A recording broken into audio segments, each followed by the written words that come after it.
Vamos a clamar a Dios en esta mañana para que el mensaje produzca fruto. Es lo mejor que puede pasar esta mañana, que el mensaje produzca en ti fruto. Amén.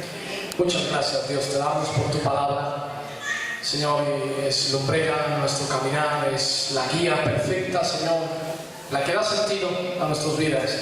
Señor, hemos escudriñado tu palabra antes con el estudio, creyendo en fe, Señor, que tú eres Rey de Reyes y Señor de Señores, y que tú tienes vida y vida en abundancia para nosotros. Ahora te ruego en el nombre del Señor que pongas tu palabra sobre este lugar, Jesús, que limpies el ambiente, que limpies la contaminación, cualquier estorbo, en el nombre de Jesús, y que pongas tu palabra ferviente, Señor, fogosa, tu palabra, Señor, llena de vida sobre este lugar.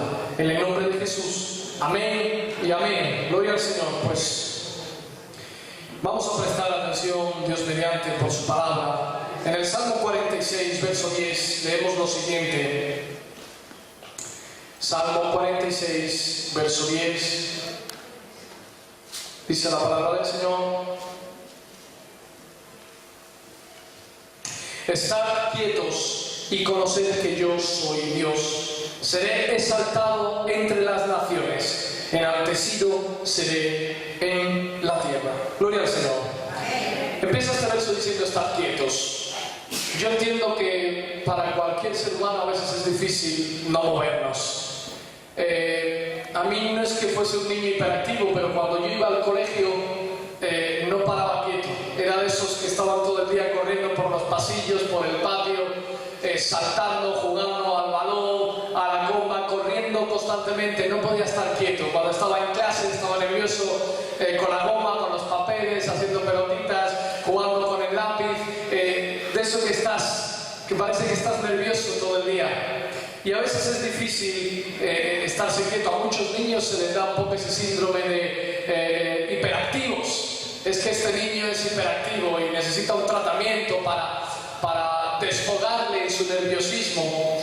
Y el caso es que nos es difícil a veces de estar quietos. Los adultos también. A veces no podemos estar quietos, no por la dinámica del trabajo, por algo que tengamos que hacer, sino por el simple hecho de que estamos nerviosos, de que hay cosas que nos inquietan. Y a veces esa inquietud nos hace estar ajetreados. Vivimos realmente en un mundo difícil, un mundo convulso. La palabra convulsión significa ajetreado, que está a punto de explotar. Hay algo, hay una nebulosa ahí en el ambiente que mueve a los seres humanos al nerviosismo, al caos, al suicidio. A muchos físicamente se suicidan, pero la palabra suicidio viene un poco también espiritualmente, de que muchos están en ese nerviosismo de quitarse las ganas por vivir. Algunos no llegan porque no tienen quizás esa valentía de suicidarse, tirarse de un octavo piso, de un puente, pero algunos entran en depresión, entran en amargura, entran en rencores, entran en maldades, entran en desprecios, en dejadez, por la convulsión, por el nerviosismo. Y vivimos un poco en este mundo muy ajetreado, muy inquieto. Sí, estamos llenos de compromisos, todos tenemos compromisos, trabajos, situaciones un poco alteradas, pero a veces nos enfermamos solo por los nerviosismos, por la falta de quietud, de justicia, y muchas veces vamos un poco contra el reloj. Yo muchas veces le digo a mi esposa y a algunos hermanos, digo, hoy no he tenido tiempo ni para ir al servicio. O sea, de verdad que he estado cronometrando el tiempo en todas las acciones que he estado haciendo. Pum, pum, pum, pum, pum, una detrás de otra, desde las 7 de la mañana, mirando el despertador ya y cronometrando todas las cosas para que me dé tiempo a llegar a todas estas cosas.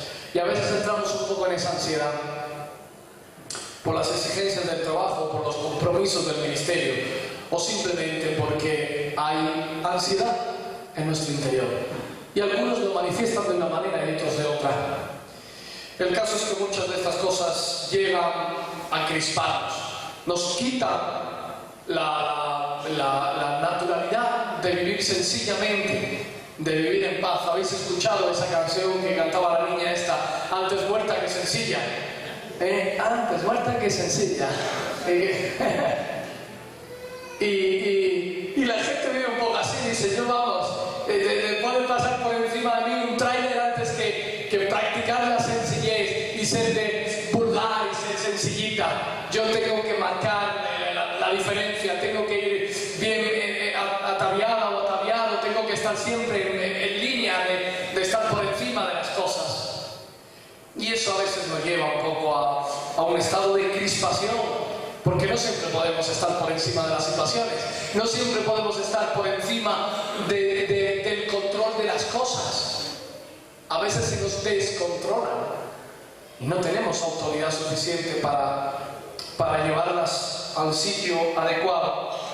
Por eso las consecuencias pues son que terminamos crispados, frustrados, enemistados, discusiones conyugales, evidencias de rebeldía, tensiones, problemas, agonías. El tema es que esa falta de quietud nos lleva a muchos tipos de frustraciones, incluso a veces a la pérdida de salud.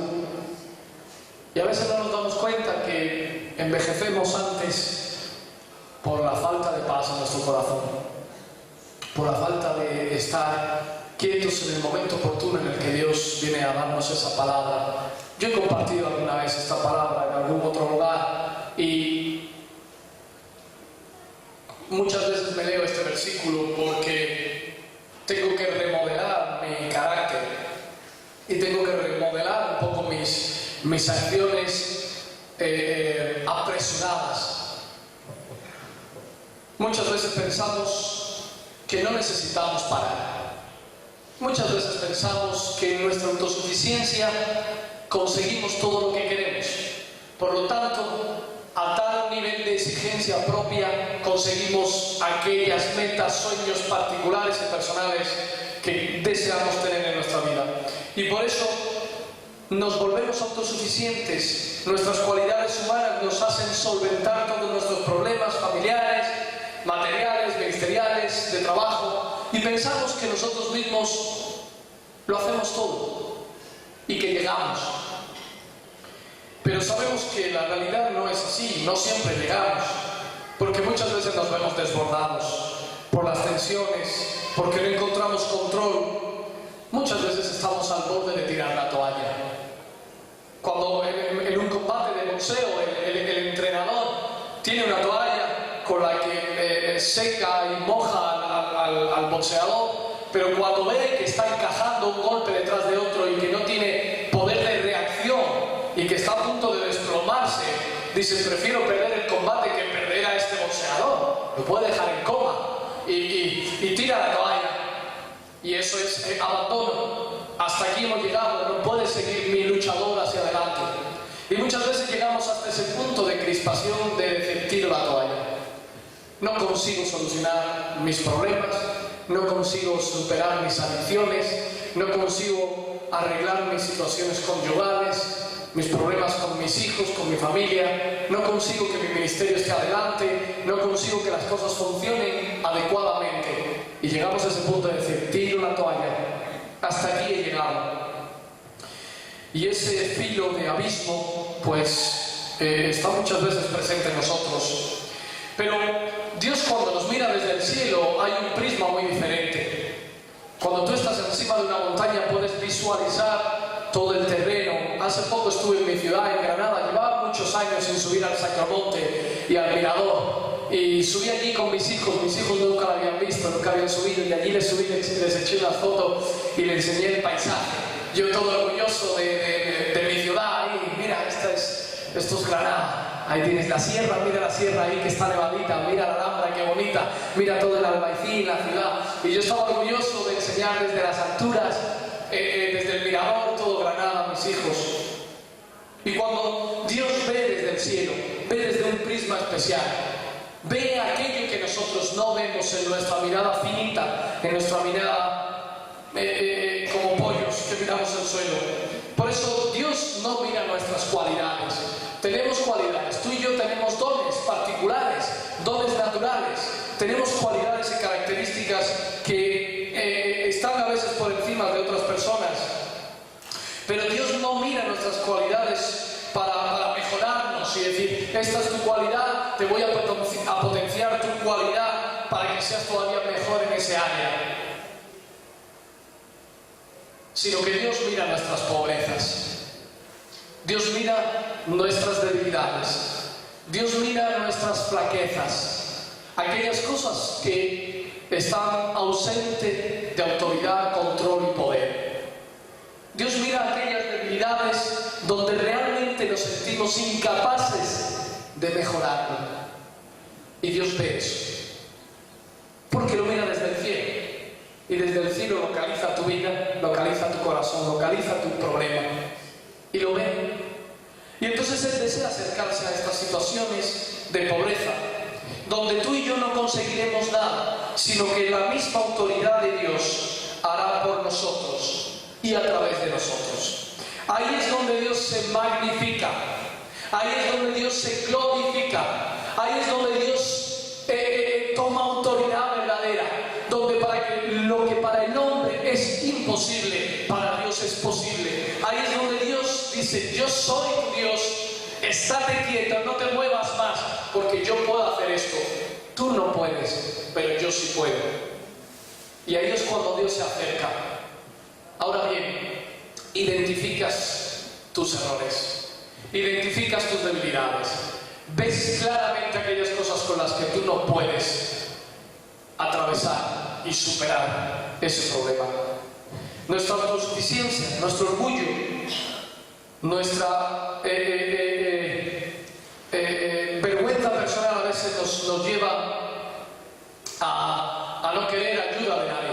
Yo no sé si os acordáis, había un anuncio que me hacía mucha gracia, y se ve a un hombre encima de un árbol, no sé si os acordáis, y se ve la rama del árbol con su mujer, y van allí diferentes personas, un médico, va un bombero y sube por la escalera, y van diferentes personas para decirle, oye, te ayudo a bajar, que es que estáis aquí colgando del árbol y no podéis.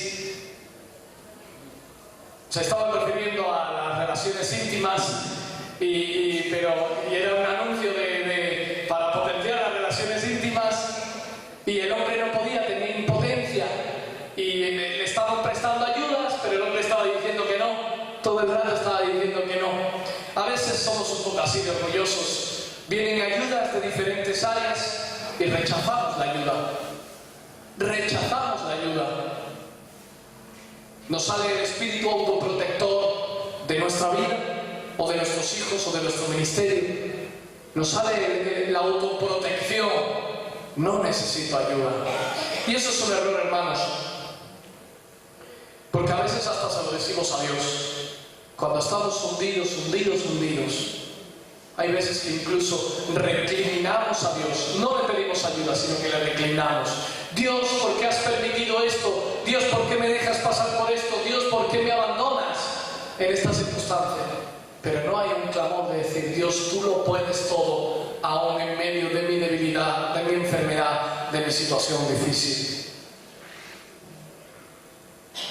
Así que no entendemos que a veces la voluntad de Dios viene por gracia, y que podemos tener un matrimonio perfecto, que podemos tener un ministerio lindo, que podemos tener unos hijos creciendo en el Señor, que podemos tener un trabajo dignificado, que podemos tener una vida equilibrada, llena de justicia, con la ayuda de Dios.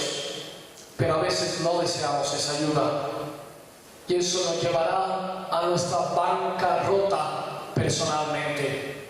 Así que perdemos en muchas ocasiones la visión. Me gustaría llevaros a un pasaje en Primera de Reyes, capítulo 19, y nos habla de Elías.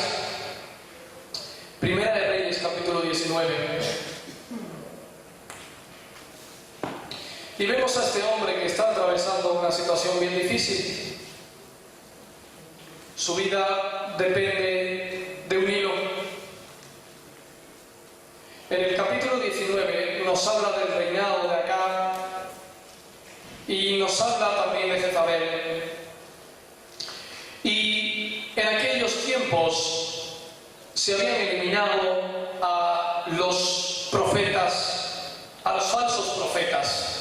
Elías había eliminado a falsos profetas. Y Dios mismo había eliminado del mapa a falsos profetas, aunque estos reyes amadores de la maldad deseaban levantar falsos profetas para que recibir profecías que beneficiasen su reinado. Pero se levanta allí Elías con profecías de Dios, con profecías que el Señor le había dado, y entonces empieza a correr riesgo su vida. En el capítulo 19, verso 2, entonces envió Jezabel a Elías un mensajero diciendo: así me hagan los dioses y aún me añadan, si mañana a estas horas yo no he puesto tu persona como la de uno de ellos, muerto. Estaba hablando de los otros profetas que ya habían sido asesinados. Y dice: si a esta misma hora, mañana tú vas a estar muerto, que lo sepas. Y así que coge Elías y tiene que salir a esconderse. Viendo el peligro, se levantó y se fue para salvar su vida. Elías corre, despavorido, para que no acaben con su vida. Entonces el Señor se muestra a Elías.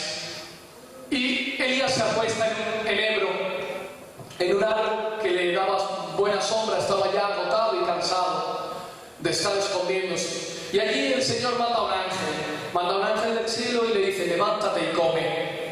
Y allí le pone unas tortas de pan y agua y un fuego encendido. Allí de repente se despierta Elías con la palabra de este ángel, y come y bebe y se vuelve a acostar y se vuelve a dormir. Pero nuevamente va el ángel del Señor y le despierta y dice: levántate y come, porque el largo camino te resta. Le está diciendo: todavía te queda mucho por andar, aún te queda mucho camino. Y Elías vuelve a comer, vuelve a beber, y entonces empieza una marcha durante 40 días hasta el monte Horeb. Y en medio de todo esto el Señor quiere darle una victoria. Después de esta preparación, el Señor quiere hablar a su vida de una manera especial.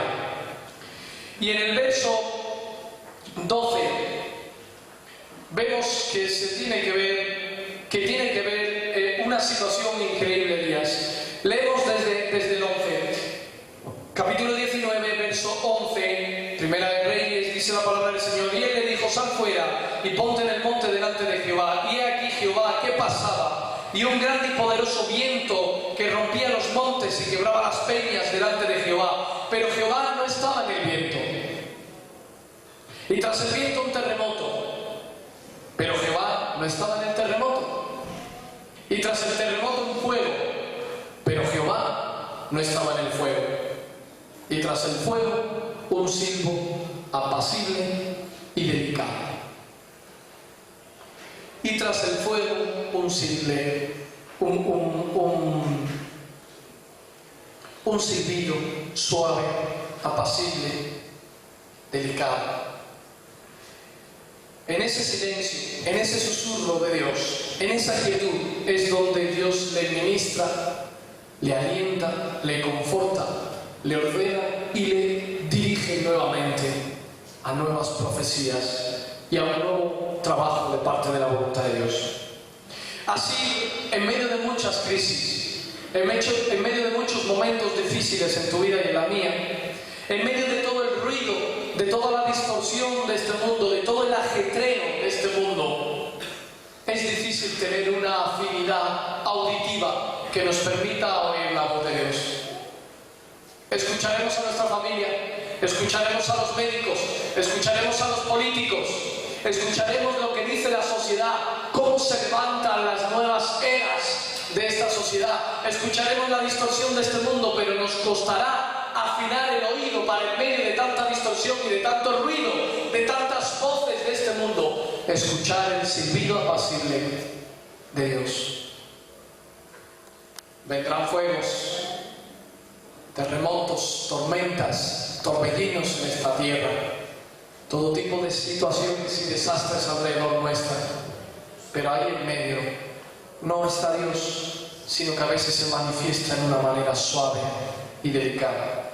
Y Dios quiere esa quietud, esa quietud que nos enseña a conocerle a Él, esa quietud que cuando estás histérico, perdido, cuando estás a punto de tirar la toalla, que cuando estás desesperado, sin saber qué hacer y tienes que tomar una decisión y quieres tomar una decisión a prisas y corriendo, de repente Dios te para en el camino y te dice: está quieto y conoce que yo soy Dios. Y de repente escuchas el silbido apacible de Dios que ministra tu oído, que ministra tu corazón, que te dice: déjame que yo haga. Escuchas a menudo esa voz, o escuchas las noticias llenas de problemas, escuchas a tu familia lamentándose, escuchas que hay crisis en España y que no se encuentra trabajo, escuchas que hay gente pasando hambre y que no puede ni llegar a final de mes, escuchas que hay muertes constantemente, que hay robos, que hay idolatría, que hay falsedades, que hay delincuencia, escuchas que falta ética, que falta moralidad, que no hay dirigentes que lleven al país en condiciones. ¿Qué es lo que escuchas? Porque esto es lo que oímos diariamente. Pero llegas a escuchar el silbido del apacible voz de Dios, llegas a afinar tu oído y su voluntad para nuestra vida muchas veces va a venir de esa manera, suavemente, un silbido. De repente tienes que orar, de repente tienes que centrarte en tu habitación, esconderte en tu dormitorio y buscar al Señor y esperar respuesta antes de que tomes una mala decisión, antes de que te afanes en tomar una decisión equívoca, errónea, antes de que de repente se te vaya pues todo de control y de las manos. Así que tenemos que confiar primeramente en Él, porque Él nos conoce. Es la primera razón por la que tú tienes que confiar en Dios, porque Dios te conoce a ti más que ninguna otra persona en este mundo, más que tu padre, más que tu madre, más que tus hermanos y más que tus hijos. Dios es la persona que mejor te conoce, más que tu pastor, más que tu autoridad, más que tu amigo. Dios es quien te conoce verdaderamente. Por eso debemos de confiar en Él, porque Él sabe lo que te pasa, porque Él sabe por lo que estás pasando, porque Él sabe cuál es tu problema, porque Él sabe de qué manera solucionarlo, porque Él sabe cómo cambiar tu adicción, cómo cambiar tu conflicto conyugal, cómo cambiar tus dolores del alma, cómo llenar tus vacíos de corazón, porque Él sabe cómo sanar tus enfermedades, porque Él sabe cómo llenar hasta la plenitud del gozo del Espíritu de Dios tu corazón. Él sabe. Así que la primera cosa que debemos de hacer es confiar en Él, porque Él lo sabe todo, incluidas nuestras frustraciones, y desea que descansemos en Él, que de repente haya un espíritu de descanso, que en medio de toda prueba y lucha podamos llegar al conocimiento que dice: yo soy. ¿Conoces al gran yo soy? ¿O conoces tu yo? ¿A quién conoces? Él nos da esta palabra: estad quietos y conoced que yo soy. Yo soy, dos palabras. Yo soy. Él es suficiente para cambiar este mundo. Él es suficiente para cambiar tu corazón. Él es suficiente para cambiar tu problema. Él es suficiente para cambiar lo más profundo de tu interior. Él es. Y Él quiere llevarnos al conocimiento del yo soy. Si nos enfocamos unánimes juntos en Él, Él sabrá cómo solucionar nuestras cuestiones y sabrá cómo darnos respuestas. Sabrá darnos respuestas, aunque te parezca imposible, pero Él lo sabe. Así que en medio del susurro de Dios, en medio de la suavidad de su silbo apacible, podemos sentir, podemos entender, podemos oír, podemos revestirnos de su fe, de lo que Él quiere hablarnos. Podemos revestirnos de su paz, de su seguridad, de su confianza, de su consuelo. podemos estar llenos de esperanza, aunque venga lo que venga. Aunque venga lo que venga, podrás estar confiado. Así en todos estos momentos de crispación, hermano, en todos los momentos de crispación, de tensiones, de ansiedades, de acciones en caliente. ¿Cuántas veces habremos herido a un hermano o a una persona por actuar en caliente? ¿Cuántas? Que te entra